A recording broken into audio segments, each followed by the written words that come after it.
Thinking Aloud. Conversations on the leading edge of knowledge and discovery with psychologist Jeffrey Mishlove.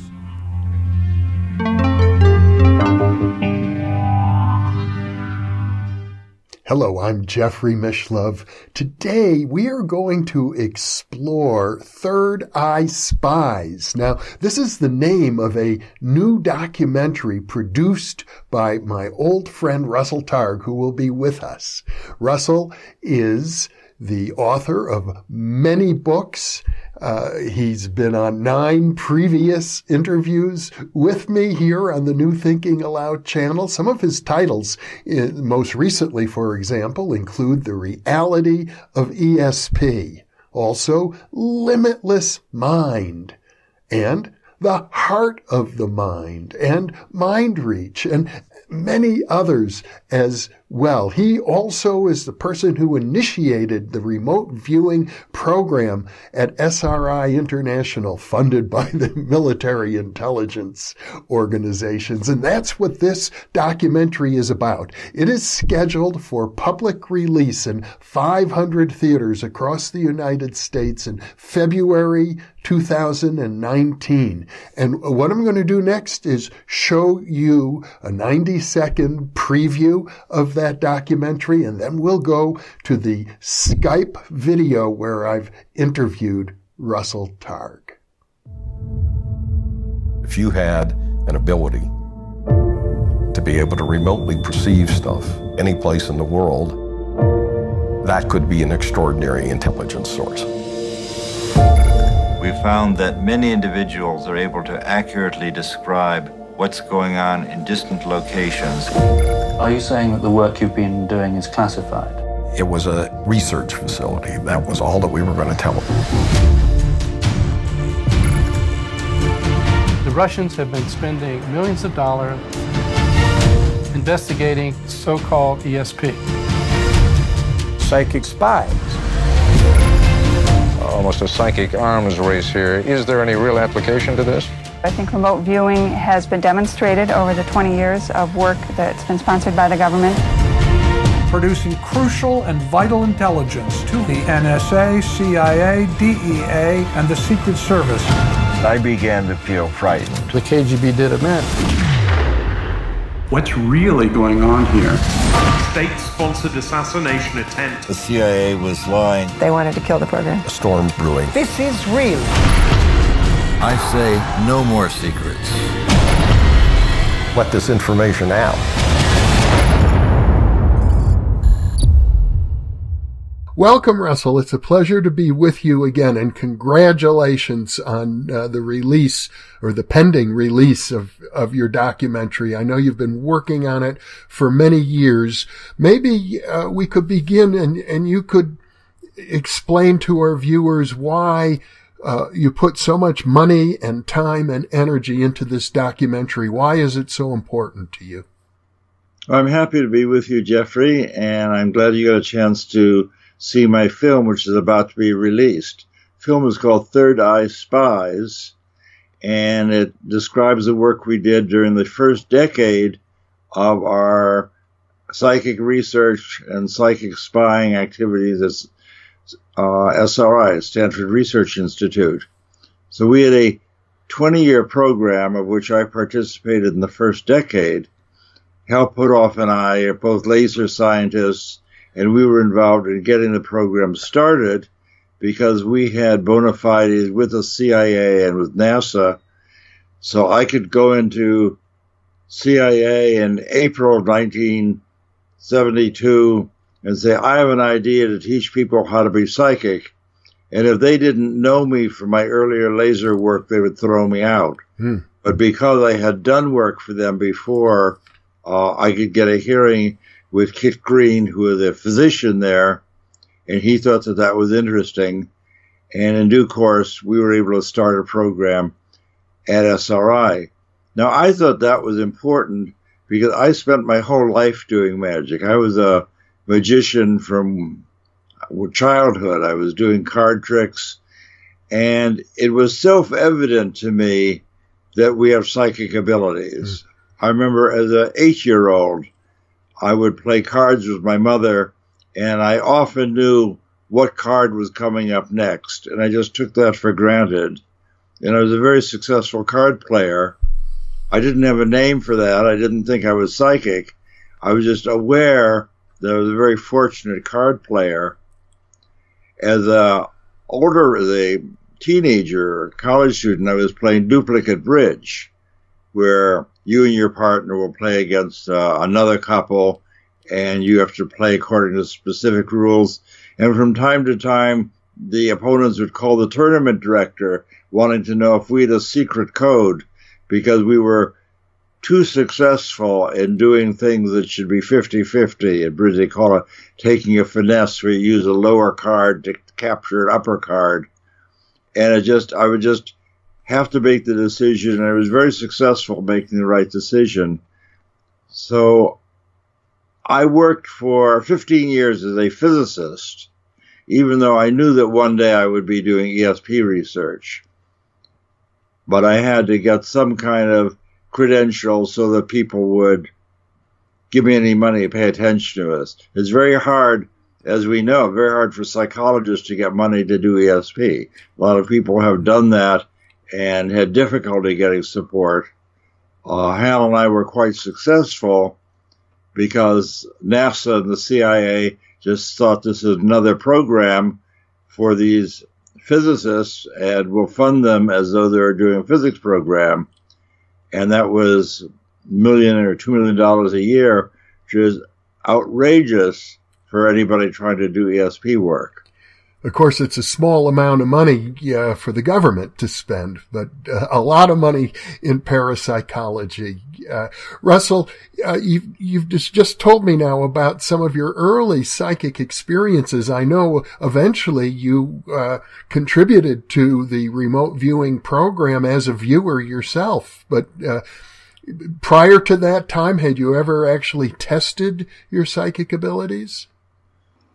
I was never really tested in my lifetime. I took part in one remote viewing experiment at SRI in our 10 years. We had great psychics like Hella Hammond, Ingo Swann, Pat Price, Joe McMonagle, 4 people who are outstanding premier remote viewers who are able to quiet their minds and see what's going on in the distance or see what's going on in the future and describe and draw what's at that distant location. And they did that highly significantly. All of them were people who could do experiments at odds of 1 in a million. That was not me.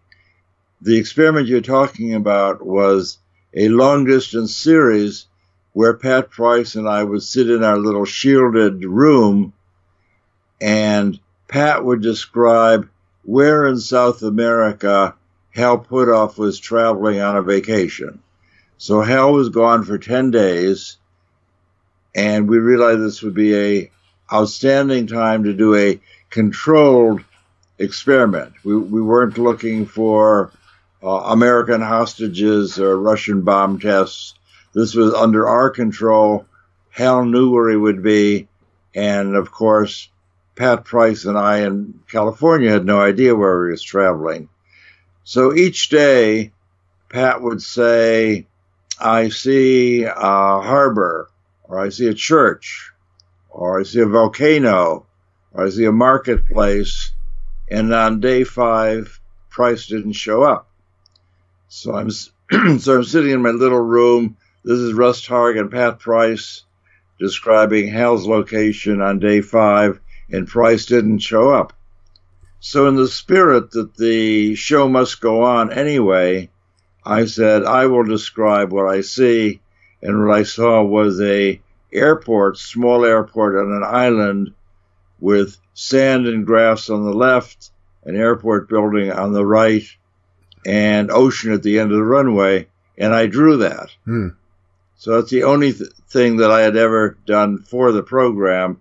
And that turned out to be a surprisingly accurate picture so that somebody could fly by and take a picture of the airport and greatly resembles what I drew. In fact, I would say that particular drawing and transcript ranks right up there with the McMoneagle and Pat Price and Hella Hammond and Ingo Swann examples.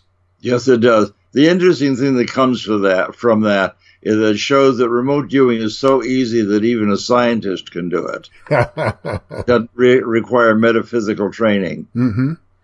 Well, I suppose one of the reasons that the government was willing to fund this program over and over again, year after year, is because of your credibility as a scientist. It's not as if you come across at all like some sort of New Age partisan or New Age guru. That's true. I'm not coming across as a guru, but I think my strength at that period is that I came across with no hesitation or no doubt that psychic abilities were real. Mm-hmm. That is, oftentimes when we go to ESP conferences, even people who have spent a lifetime doing research are still, they say things like, gee, if ESP were real, then we would see such and such. A distinguished person said that to me on the 100th anniversary of the Society for Psychic Research. An American professor got up and spoke and said, I'm happy to be here celebrating the 100th year of the SPR. If this is ever shown to be true, it'll be very important for all of us. And I was ready to punch him in the nose. Because many of us had at this point spent our lifetime doing this kind of work. Yeah. But I think it's part of your unique personality that you have a way of saying this is real and people get it because you are such a focused, solid human being that when you say it's real, it sticks. I think probably that's because I have no doubt in my mind. Mm-hmm. I'm not pushing my own psychic prowess, but one of the things that came to me early in my laser career, I would drive back and forth with my boss, who was head of the research laboratory at Sylvania, and he was a very thoughtful man. He was a musician, and he taught Midrash, which is Talmud at the theological seminary. So he was not interested in the psychic stuff, but he was a man of broad interest.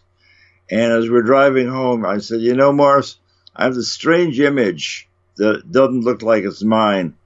I see an oval table with candlesticks, and there's a book, and it looks like black pages with white letters, and somebody is drawing green circles and red checks. And that doesn't look like anything that I've ever seen. Now, I was not completely naive, that I'm aware of what psychic images look like, because I've done a lot of experience. And the key to recognizing a psychic image is to have it clear and bizarre and outside your normal experience. That is, if we were passing Flushing Meadows, and if I visualized a baseball diamond, that would not be very significant. But here I had a collection of images that truly made no sense and were outside of my experience. So he said, well, and I saw that they were Hebrew letters, and I don't read Hebrew. He said, well, my old friend Schreiber is often looking at manuscripts. He's a rabbi, and he's got a table like that. So the next day, I went to Morris's house, and he unrolled this manuscript, which was in fact a photostat, which doesn't exist anymore, of a Hebrew document that Schreiber was annotating. So he had the white Hebrew letters. If he liked the thing the way it was written, he would give it a green circle. If he thought it was wrong, he'd give it a red X. So basically, I completely described this bizarre thing outside of my description. And in my life, from time to time, that sort of unasked for, surprising image is a key for me that this is brought to me by ESP. Mm-hmm. It's very hard. You see, the problem with doing ESP experiments is the thing that the person imagines does not have a little tag on it saying this image is brought to you by ESP. That would be very nice. Yeah. But we don't have that. But I've now got a dozen years experience as an interviewer talking to people, helping them pull out of their unconscious or out of their subconscious the psychic image as compared with the noise. So it's really, in engineering term, you say that ESP is a signal to noise problem, and I can't help them with their ESP, but I can help them because of my experience and discernment, help them tell what's psychic and what's not. And you and I had an experience just like that. Well, that was your basic function, I guess, in the laboratory, or one of your major functions is being what is sometimes called a monitor of a remote viewing experiment. Yeah, I was the interviewer, which I've come to think of in this film. The interviewer is really interviewer is really a very appropriate name, in that I'm not a viewer, but I'm between the subject and the target. So I'm sort of an interviewer. Mm-hmm. That's an interesting way to put it. But in effect, you've got a research subject, a percipient, who is put into a sealed room. And at the radio physics laboratory at SRI, you had a room that was so sealed that radio signals could not penetrate it. That's right. We're all locked in with cipher locks. And I can say anything, as the experiment you and I did, I can say anything to you as an interviewer because I have no idea what the target pool is. I have no idea where you might possibly be, and certainly not where the people are hiding on that day. And so your role is to help the percipient or the viewer elicit the correct information about the target. That's right. Even though it's a skill you develop. I'm not saying I could do that because I'm psychic. Yeah. In the trial we did, you were getting your PhD at Berkeley and you wanted to see what are they doing at SRI. Yeah. And I said, well, I'll just show you how to do it. And I think Elizabeth Rauscher, the physicist we work with, went to hide somewhere, and her traveling instructions came from the safe, and I didn't know what was there. And you said, I closed my eyes, and it looks to me like Macy's. And I rudely said, Jeffrey, don't tell me about Macy's. Now, could have been Macy's, yeah. But having a analytical description like Macy's doesn't sound like psychic abilities. Remote viewing is not an analytical task. It's a non-analytical task of fragments and pictures and shapes and forms. So we started over, and you then gave a very good description of where she was, which was a pedestrian overpass where there were lots of wires and crossbars that looked like clothes hanging on clothes hangers, which is what you saw. Yeah. So that's a perfect example of what has come to be known as analytical overlay. And you were masterful in helping me to, just give you the raw description of the shapes and forms that I was seeing without that analysis. That's right. The magic word I said is, what are you experiencing that makes you think of Macy's? Yeah. And you then described the coat hangers and the wires and so forth, and you made a splendid description of this pedestrian overpass. Mm-hmm. Now, the thing that we're able to do in the film that's new is we got to see, I can tell you about all sorts of interesting things. We found downed airplanes, Soviet weapon factories, hostages carried away in Africa, and that's very interesting. And if you believe me, as many people will, that sounds like an amazing way to spend a decade. In the film, we were able to get the cooperation on camera of our two senior CIA scientists. We had Kit Green, who's a physician, head of the life science branch at the CIA, and Ken Kress, who was a PhD physicist, who was an operational undercover person who was eventually given charge to work with Hal and me. Mm-hmm. There's Sid Gottlieb, who was sort of the force behind this. Gottlieb was running the MK Ultra program, and in his mind, we were sort of a subset of MK Ultra. And in fact, he wanted me to use LSD to enhance people's psychic ability. Yeah, MK Ultra, as I recall, goes back, to the 1950s and did involve the administration of LSD to, I think, unsuspecting persons. That's right, to scrub out their memories. And I told Gottlieb, I'm familiar with LSD, but remote viewing is an intellectual activity where you need your analytical functions to help you separate the signal from the noise. And when somebody has taken LSD, they're both not interested in doing your silly task, and their analytical functions are, of course, greatly impaired. Mm-hmm. And he understood that. Yeah. But our good fortune is that we came along just when all these senior people were retiring. So Ken Kress and Kit Green, who are both formidable, highly respected scientists and SRI and CIA agents, come on camera and look into the lens and say, yes, I was there. These things really happened just the way Targ says.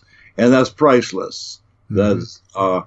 That's, they may or may not believe me, but these two scientists giving heartfelt descriptions of what they saw and how they participated in the experiments, what they believed and what they didn't believe, is really what carries the film. Mm-hmm.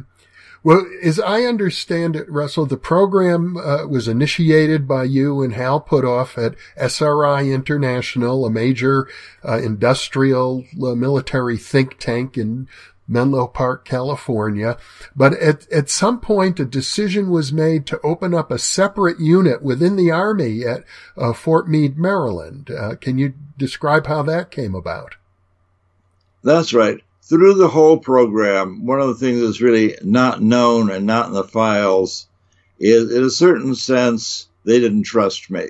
And we have Ken Kress on film saying, you were really doing great work in the program, and we know you from your laser work, but basically we didn't trust you because you were an enthusiast. You were too enthusiastic over this stuff. So we were doubted your credulity, or were concerned about your credulity. Mm-hmm. And no one ever came to me in my laser lab and said, we can't give you money because you believe in lasers. That'd be ridiculous. So it really was not until we made the film when Kress would really look right at me and said, you guys really did great work. You described the weapons factory, you found the airplane, you found the hostages, but basically we felt that we had to take this away from you because Pat Price was essentially omniscient. He could quiet his mind and describe anything and read hidden objects, and conceivably he could psychically see the launch codes to release a nuclear missile. So they were somewhat frightened of Pat Price because he could, every task they gave him, he could do that. He could describe the weapon shop in Russia, what was underground in Russia, what was in the safe at the National Security Agency in Virginia. He was just almost 100% and very, very accurate, and he could read. And the CIA has this prime function keeping things secret, and with Price there were no secrets. So that really troubled them.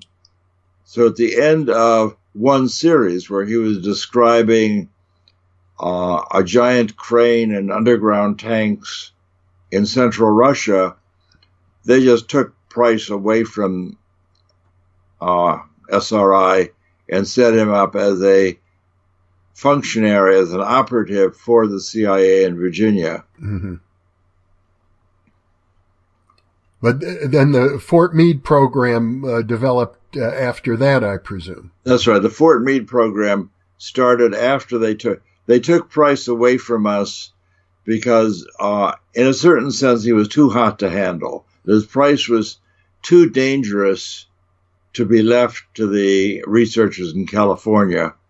And what they wanted me to do is train up some Army intelligence officers so they could have them under complete control as they did with Price. Mm-hmm.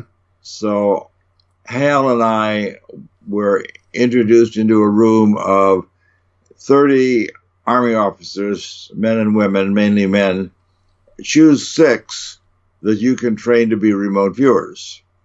And we did that, and I got to choose Joe McMoneagle as one of those.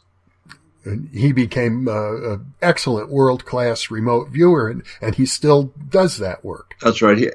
As far as I know, Joe is the most reliable, competent remote viewer in the world today. Mm-hmm. And he was the first one that I had the task of training from this Army group. Of course, I showed lots and lots of people how to do remote viewing before Joe. Joe came in perhaps 1978, so I was prepared to deal with him. So he was my first customer in the Army program. Mm-hmm. And so would you say that you trained Joe and the other initial recruits? Training is an overstatement. Psychic remote viewing is a natural ability. So I basically give him permission to use an ability he already has. I used to do workshops at Esalen where I would have a couple of dozen people for a weekend where I would have them do various different kinds of tasks. Find the hidden person, describe the object in the box, things like that, mm-hmm. to learn the process of separating the signal from the noise. Mm-hmm. With Joe, he was so ready. He said, no, I've never done anything like this. And I said, well, Hal has gone somewhere with your colonel. They've gone to hide. Can you describe where he is? And he made a number of little drawings. And I said, well, it's coming to the end of the time. Of those drawings, which one do you like best? And he said, well, I like this one here, which is a long, low building in front of a higher building that has pillars in front of it, like piano keys, and then there's a fountain. And it was really a splendid architectural drawing of the Stanford Art Museum. Mm-hmm. And as I recall later on, he produced a very complex architectural-looking drawing of the Lawrence Livermore Laboratory. Yes, he did.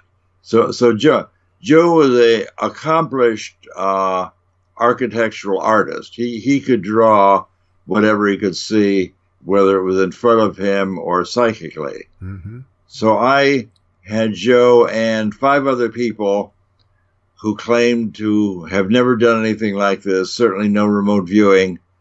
And of those 6 people, 4 of them were really outstanding. So the whole group together performed at odds of better than 1,000,000 to 1. That I would do 6 trials with each of the 6 people. So I did 36 people, and you would expect, I misspoke, I did 36 trials with the 6 people. Mm-hmm. You would expect 6 of those to be in first place match by luck alone. Because there were 6 targets in the pool, I assume. That's right. Mm-hmm. And we got 19 first place matches, which was startlingly accurate. And when we presented data like this to the parapsychological conference, people simply thought we were lying, because no one had ever seen ESP data at odds of 1,000,000 to 1 with only 30 trials. You typically have to do hundreds of thousands of trials to get something at odds of 1,000,000 to 1. And our effect size, which is the statistical significance divided by the number of trials, our effect size was so much greater.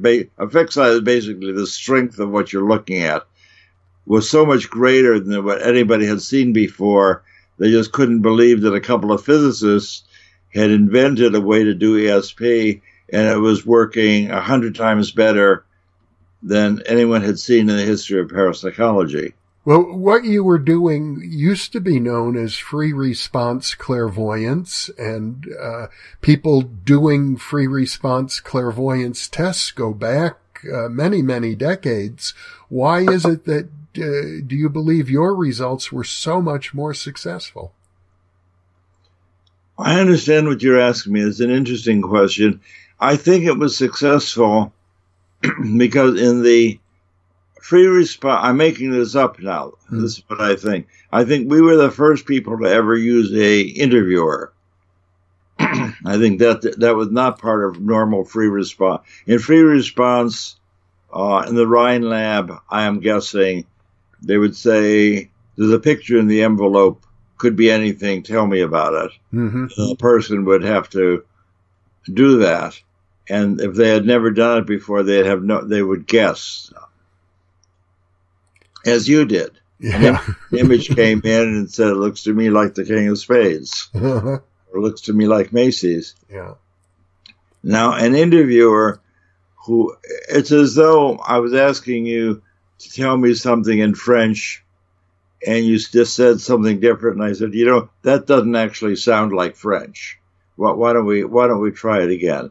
So my strength as an interviewer, if somebody would say something, I say, that simply doesn't sound like remote viewing. Mm-hmm. Let's tell me what you're feeling. What else comes to view? Mm-hmm. And I think that was very helpful in a strict signal to noise way. Now, Ingo brought us the idea of analytical overlay and mental noise. In the recent period, that is in the 1940s, René Vauquelier, who's a French engineer, wrote a book called Mind to Mind, where he talks about mental noise and the problems with guessing. He describes that at some length. The first person who talked about that at any length was the Buddhist Dharma master Padmasambhava in the 8th century. He wrote a very nice book called Self-Liberation Through Seeing with Naked Awareness. He's the one who brought Buddhism to Tibet, as I recall. Exactly. He's a historical person. Yeah.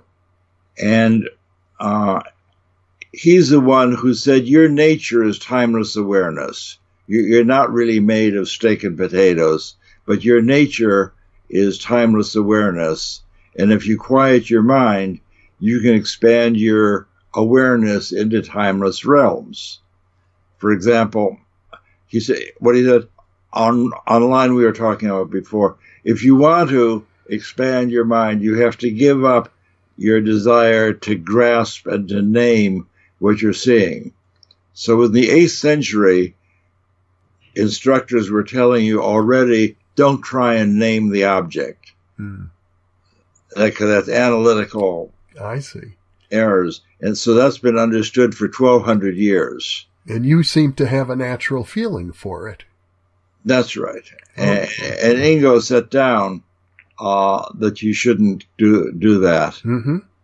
If I may, let me regress. We were talking a little earlier about Pat Price and how the CIA determined to bring him under their own control. And your documentary makes a big issue of the fact that shortly after he left SRI to work directly with the CIA, he died. And his death remains in your mind at least something of a mystery. Yes, Price died at what I now think of as a young man. He was 30 years younger than what I am right now. So I don't feel that, and I'm fine. Mm-hmm. So I didn't expect Pat Price to die in his middle 50s. But one of the things that the CIA discovered, which we point out in the film, is they discovered that Pat Price, who is an enthusiastic Scientologist, would meet with his auditor each day after taking part in these top secret activities he was doing with Ken Kress.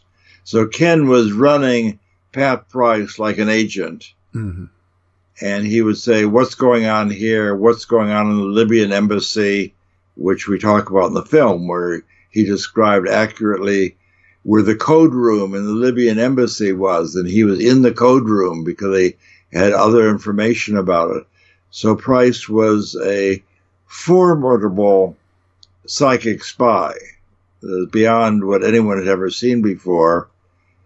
And each day, after taking part in these top secret activities, he would tell his Scientology monitor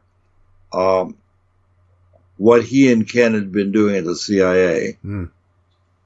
Now, that's absolutely true, what I've told you. I don't know that the CIA learned that before the break-in of the Scientology Celebrity Center. I didn't learn this until 2 years later, where the Celebrity Center was broken into by the IRS, Internal Revenue Service, because Scientology was not paying taxes and other things. And it was the FBI and the IRS who discovered this whole file of Pat Price and Ken Kress doing psychic spying. And then they called Kress, and that's all in the film. Kress describes his horror discovering that not only was his cover blown, but that Price was revealing all of this information. Now, that's true. I don't know that the CIA discovered that early on. Mm-hmm. Now, Price was a pretty smart guy and very psychic, but he wasn't a trained spy. He was just living in this farmhouse in Virginia, and every day he would meet with his Scientology contract monitor, and we know that occurred because we've got the data. Yeah. He was a police commissioner, as I recall. That's right, a police commissioner in the city of Burbank. So what I'm conjecturing in the film, and no proof of this, is that since Price was no spy, he wasn't trained in spycraft, and he was working for the CIA, he probably got caught in telephonic conversation with the CIA, with the Scientologists, or overheard or intercepted mail. Can you imagine? I mean, he's only a few miles from CIA headquarters working with them on this top secret stuff. It seems obvious to me that he was surveilled in some way. It wouldn't make sense if they let this old psychic guy work day after day with no surveillance. That wouldn't make sense. Hmm. And I think that they discovered, as I put in the film, the Superman was a double agent. He was working for the CIA and he was working for the Scientologists, and that the insuperable problem. What do you do when you discover that Superman is working for the other side as well? Well, you seem to imply in the film that this might have been a Russian operation. As I recall, there was some hint about Russian intelligence saying that they had murdered a psychic. We had someone told that story to Hal, yes. Mm-hmm. Or he could have had. So in the film, I have a conversation with Uri Geller in a shielded room in his house in England, because Geller is a very psychic guy and has worked for Mossad for years. Mm-hmm. So I told him that, of course, Pat could have had a heart attack because he had a heart condition. The CIA could have killed him, or the Russians could have killed him. Those are the three possibilities that come to mind. It might be some fourth undreamed of possibility, mm-hmm. But I would say, from my guess, it's most likely that it was the CIA or the Russians, and I have no firsthand excellent information to allow me to make the decision. But somehow the truth is that 5 months after leaving us, the most psychic man in the world mysteriously died. Mm-hmm. And he knew he was going to die because he said goodbye to a lot of people. He bought $1 million life insurance, term insurance for his wife at the airport as he was leaving. And he changed his plans to make sure he visited his son in Salt Lake City before he came to visit us at SRI. And he then died in Las Vegas. So Price was aware that his life was in danger. Mm-hmm. Well, this brings up a much larger issue. I've known you for many decades, Russell. I think of you as a very sensitive, humanistic person, obviously a deep student of Buddhism and other esoteric traditions. How comfortable were you working for the CIA and for military intelligence all of these years? Do you think that's really an appropriate home for parapsychology research? No, it's not an appropriate home for parapsychology research, but it was a good opportunity at that time. I had things that I wanted to do, so I sought out. This is 1972. Mm-hmm.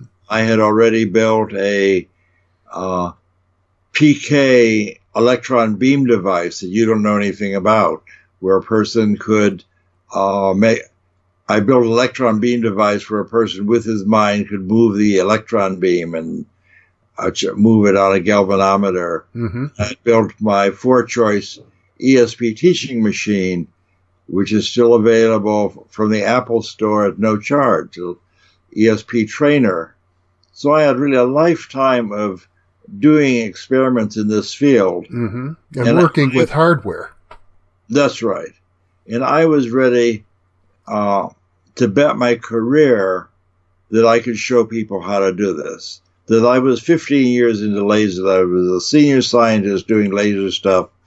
And I told my wife, where we had 3 little children and a house in Palo Alto, I'm going to do something different now than this laser stuff. I'm going to start an ESP program, because I was completely confident that it was going to work from my life experience. Mm-hmm.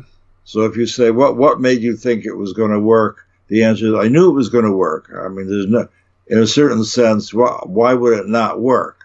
Well, it sounds like you knew it was going to work much in the same way that Pat Price knew he was going to die. That's right. Now, Buddhism is really not a religion. Buddhism offers you a group of tenets and practices that allow you to control your mind. For example, one of the things, it gives you contact with the off switch, where you're trying to meditate. What do you do when the chatter won't go away? Or what do you do when you think you're suffering? Or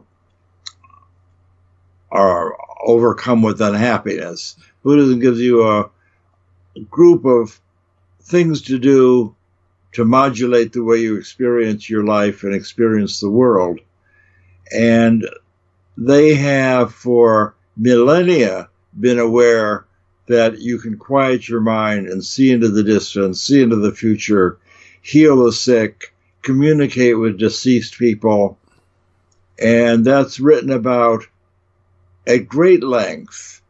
In my recent book, The Reality of ESP, I quote from this Buddhist tome, the Flower Ornament Scripture, which is a big Buddhist book written at the time of Christ, which, among other things, spells out all the different things available to the prepared, quiet mind.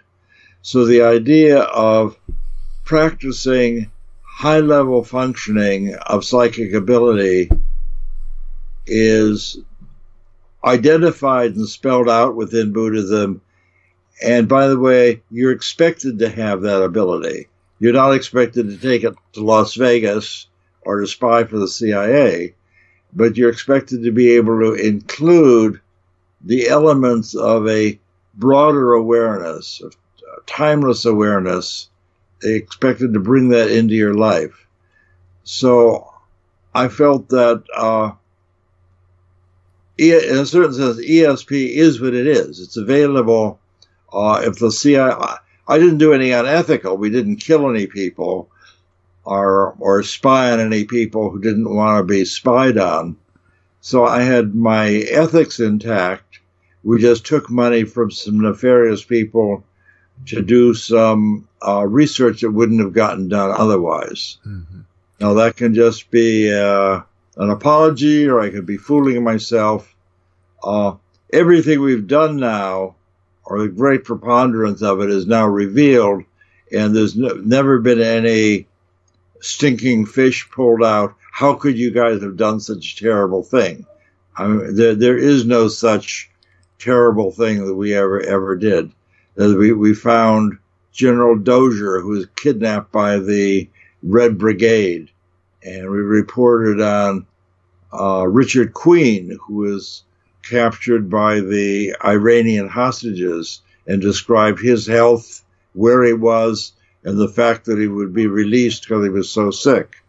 So we did a lot of amazing things. The Richard Queen, head of naval intelligence, came to us and said, "We have a picture of a person in this envelope. Can you tell me what his situation is?" That was it, sealed envelope. So I sat down with the psychic in our little shielded phone booth, and he said, "It's dark where the guy is. He's very sick. He's having trouble moving, and so forth. But I see him leaving the place and getting on an airplane very soon." So that all took 15 minutes to locate the guy, describe his situation, and describe what was going to happen in the future. So I think that working for the CIA is certainly problematic. I realize they're a nefarious organization, killed a lot of people with MK Ultra, but we didn't do that. Mm-hmm. So as they say in the stock market, the money is fungible. As people gave us money to do what we thought was interesting, we published our findings in Nature and in the proceedings of the radio engineers and the American Institute of Physics. So we published our work in first-rate, prestigious American worldwide organizations, and the part that was secret has now been revealed. It's partly, as I got interested in this film, I went back to the CIA under Freedom of Information and got a vast quantity of material released. So there's now 70,000 documents since I asked for the clearance, and so I would say that, in answer to your question, of all the 70,000 documents, there was never some smoking gun for a terrible thing we did. Mm-hmm. Well, as I recall, you left that program in the early 1980s and went on to do some other very interesting work after that, but the military intelligence involvement continued for more than a decade after you left, and then it was eventually disbanded. As far as we know today, there's no public information available, to my knowledge, of any government-sponsored parapsychological activity, certainly not at the applied level. How do you think remote viewing will evolve into the future? Well, in the film we talked to Kit Green, and he says he assumes that the program is still going on. Mm. Of the people who came to look at our program from the CIA, 2 of them turned out to be excellent remote viewers. And we know from interviewing, this film is really remarkable. We had many, many hours with both Ken Kress and Kit Green. So we get a chance to spend several days interviewing Ken Kress, for example. And we learned that the people that I trained up, a man and a woman who had done very good remote viewing with me, went back to the CIA and was then doing remote viewing with Pat Price. So they had a little remote viewing book club come off to the side doing this stuff. And Since remote viewing works so well and so meets the requirements of the CIA, it would be absurd in a certain sense for them not to be doing it. Mm-hmm. And in the film, Ken Kress said that some high-level people have told them that it's still going on in the basement of the CIA.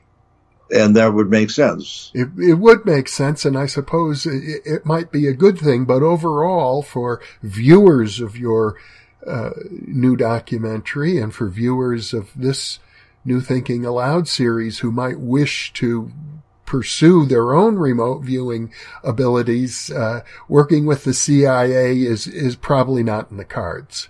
No, that would not be ideal.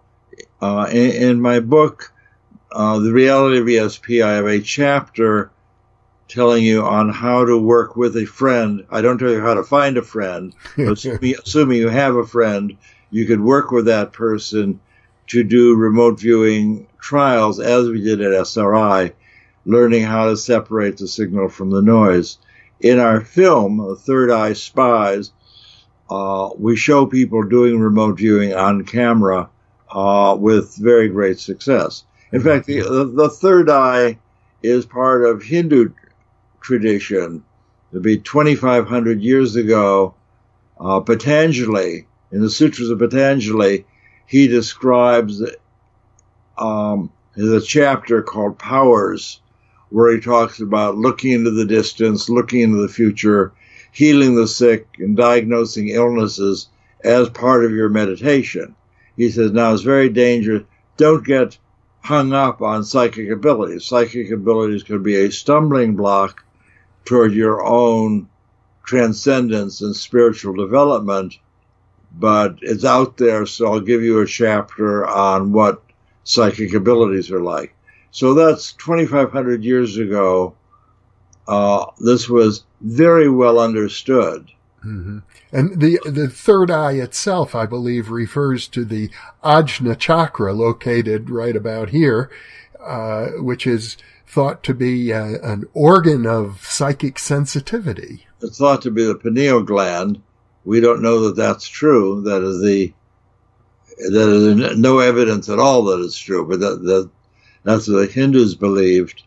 And their meditation, the Sanyama meditation, was to quiet your mind. And in Patanjali's writing, it's as though you're developing the psychic muscle. Mm-hmm. It's as though you're developing your pineal gland, and it allows you to become more psychic. Now, I have no reason to believe that that's true at all, except he was right about a lot of other things. Yeah. And there's fascinating lore concerning the pineal gland. Certainly, if you meditate, our best meditators have been psychics in general. Mm-hmm. And meditators and psychics who weren't doing meditation initially became meditators because they thought that it was helpful. Yeah, I think you meant to say your best remote viewers have been meditators. Yes. Yeah. So surely for anybody who is on a spiritual path, meditation is a very good thing to learn. And along the way, almost anybody on a spiritual path is going to open up in some way or another to various what parapsychologists call psi abilities. That's right. When I was first a graduate student at Columbia, I got involved with the Theosophical Society in New York. So I was 20 years old, and I learned about this organization that was interested in psychic stuff, and they had a beautiful home in Midtown Manhattan, and they frequently had lectures on fairies, psychic abilities, the ancient wisdoms. So you had to separate the good from the bad, the useful to the non-useful, but their general tenor was sort of a new spin. Helena Blavatsky had a new spin on the Vedic tradition. Mm-hmm. Well, that's fascinating. And of course, the Theosophical Society is a very important organization in terms of the evolution of the whole consciousness movement and what has come to be known as New Age culture. But it strikes me that the fundamental message of your documentary is that remote viewing is an ability available to virtually everybody. That's right. It's available to anybody. Some people are better than others.